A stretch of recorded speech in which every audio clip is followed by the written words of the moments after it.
Hello students, आज हम अपने एलसीएम टॉपिक का लास्ट और थर्ड पार्ट करेंगे। इस पार्ट में हमने जो लास्ट मेथड रह गया था लॉन्ग डिवीजन मेथड, उसको डिस्कशन करेंगे और उसके साथ एक प्रॉपर्टी करेंगे जो एलसीएम और एचसीएफ के बीच में रिलेशन बताती है। ठीक है, तो जैसे हमारा फर्स्ट क्वेश्चन है, find LCM of 21, 18 and 7 by long division method. अब देखिए यहाँ पे एक क्वेश्चन दिया है जिसमें 3 नंबर्स हैं, 21, 18 एंड 7। इसका एलसीएम निकालना है, पर इस बार हम मेथड कौन सा यूज़ करेंगे? Long division method. ठीक है, अब ये कैसा मेथड होता है इसको देखते हैं हम। तो सबसे पहले आपने इसको देखो एक बार लगाना है और उसमें नंबर्स को लिख देना है, 21, 18 और 7 को। ठीक है, लिख दिया। अब इसमें मतलब क्या होता है? लॉन्ग डिवीजन मेथड का मतलब है कि हमने इसके तीनों के प्राइम फैक्टर एक साथ निकालने हैं कॉमन तरीके से। कैसे निकालेंगे? देखिए 21, 18 और 7 को लिख लिया मैंने। अब इसमें मैंने देखना है कि सबसे छोटा कौन सा है जिसको जैसे हम डिवाइड करते हैं। तो प्राइम फैक्टर निकालते हैं हम, 2 से स्टार्ट करते हैं। 2, 3 ये सारे प्राइम नंबर है। 5 फिर उसके बाद 7 आता है, 11 ये प्राइम नंबर है। तो हम इन्हीं के प्राइम फैक्टर बनते हैं। तो देखिए इस केस में देखिए 21 तो 2 से होता नहीं है, 18 2 से डिवाइड हो जाता है, 7 2 से डिवाइड नहीं होता है। देखिए अब तीनों में से एक हो जा रहा है तो हम एक को ही कर देंगे। ठीक है, तो 2 9 18, बाकी 21 को मैंने वैसे ही लिख दिया, 7 को भी नीचे मैंने वैसे ही लिख दिया। सिर्फ एक को ही किया क्योंकि एक टाइम में एक ही हो रहा है। ठीक है, अब दोबारा से देखते हैं 21, 9 और 7। अब इस तीन में जो है हमारे पास 21, 9 और 7 में तीनों में कोई भी 2 से डिवाइड नहीं हो रहा है। तो हम नेक्स्ट प्राइम फैक्टर लेंगे, वो कौन सा है? 3। ठीक है, 3 हो जाता है। तो 21 को 3 से किया, 3 7 21, 3 3 9। ठीक है, और 7 नहीं हो रहा है, 2 ही हुए इसमें। देखिए 21 और 9, 7 डिवाइड नहीं हुआ। अब देखिए 7 को वैसे ही रख देना है आपने नीचे। अब देखिए थर्ड पार्ट में क्या आया? थर्ड पार्ट में फिर से एक 3 होगा डिवाइड 3 से, बाकी 7 के 7 रह जाएंगे। तो हमने एक को भी कर देना है। ऐसा नहीं कि सभी तीनों एक साथ होने चाहिए, एक भी कोई मैच हो रहा है तो कर दो।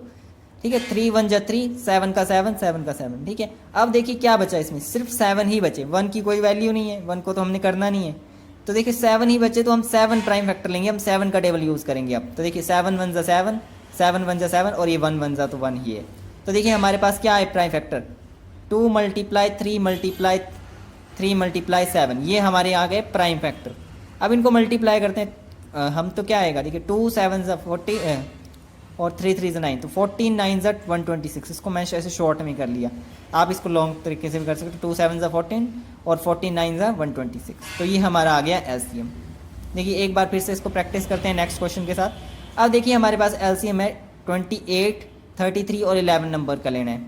फिर से हम इनको अरेंज करेंगे एक बार लगा के, 28, 33, 11। अब देखिए 28 2 से हो जाता है, बाकी कोई नहीं होता, तो हम 2 से ही स्टार्ट करेंगे। 2 14 28, उसके बाद 33 को वैसे ही रहने देंगे, 11 को वैसे ही नीचे लिख देंगे। फिर 14 हो जाता है तो हम 14 को ही करेंगे। 2 7 14। ठीक है, 33 को वैसे ही रहने दिए, 11 को भी रहने दिया। अब हम 3 यूज़ करेंगे। देखिए नेक्स्ट टेबल किसका है? 3 का। 3 यूज़ करेंगे। देखिए 3 का क्या आएगा?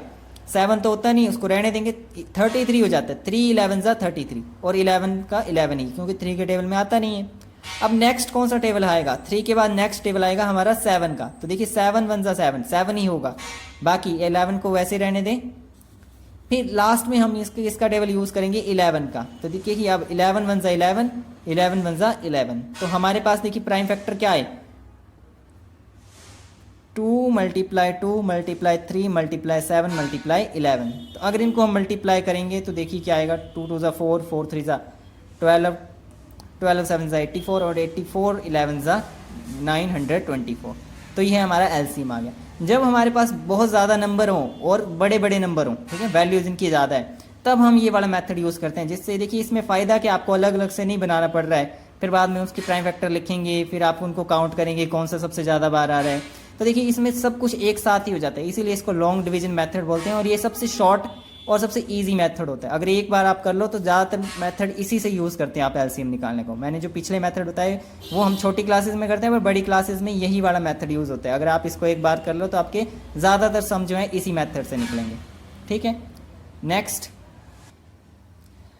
देखिए बच्चों, हम एलसीएम और एचसीएफ से रिलेटेड एक प्रॉपर्टी करेंगे। देखिए प्रॉपर्टी क्या है? प्रॉपर्टी है हमारी ये, LCM multiply HCF equal to product of number.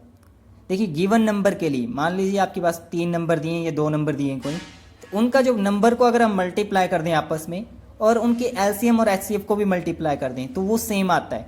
क्या आता है? सेम आता है।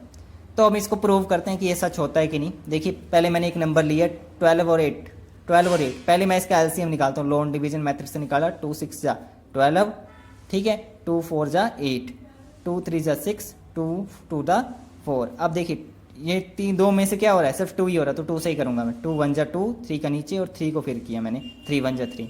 तो एलसीएम कितना आया मेरा, 2 मल्टीप्लाई 2 मल्टीप्लाई 2 मल्टीप्लाई 3, तो कितना आया, 2 2 जा 4, 4 2 जा 8, 8 3 जा 24। अब नेक्स्ट हम इसका एचसीएफ निकालते हैं। एचसीएफ मैंने निकाला प्राइम फैक्टराइजेशन मेथड से। देखिए प्राइम फैक्टर निकाले मैंने 12 के, 2 6 जा 12, 2 3 जा 6, 3 1 जा 3। वैसे 8 का 2 4 जा 8, 2 2 जा 4, 2 1 जा 2, ठीक है। अब हमारा एलसीएम क्या आएगा,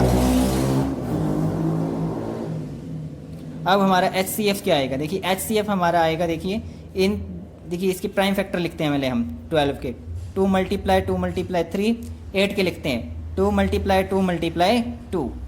देन देखिए इन दोनों में कॉमन कौन से हैं, कॉमन देखिए इसके पास भी 2 बार 2 है, इसके पास भी 2 बार 2 आ रहा है, तो ये हमारे कॉमन प्राइम फैक्टर आ गए। तो हमारा क्या आएगा HCF, common prime factor 2 multiply 2 equal to 4।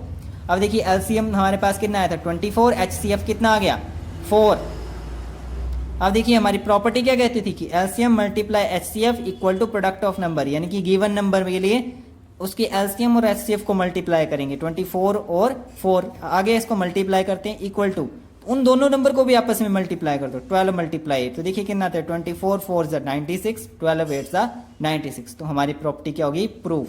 यानी कि अगर आप किन्हीं दो नंबर का एलसीएम और एचसीएफ निकालो और उसको आपस में मल्टीप्लाई कर दो, तो आप जो प्रोडक्ट आएगा वो उन दोनों के नंबर के मल्टीप्लिकेशन के बराबर ही होगा। यानी कि उन दोनों नंबर को अगर आप मल्टीप्लाई कर दो और उनके एलसीएम एचसीएफ को भी मल्टीप्लाई कर दो, तो दोनों नंबर क्या आते हैं, सेम आते हैं, ठीक है। और ये 2 से ज़्यादा के लिए भी हो सकता है, ठीक है।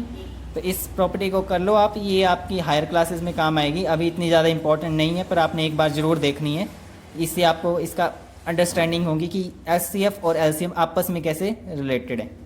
Thank you.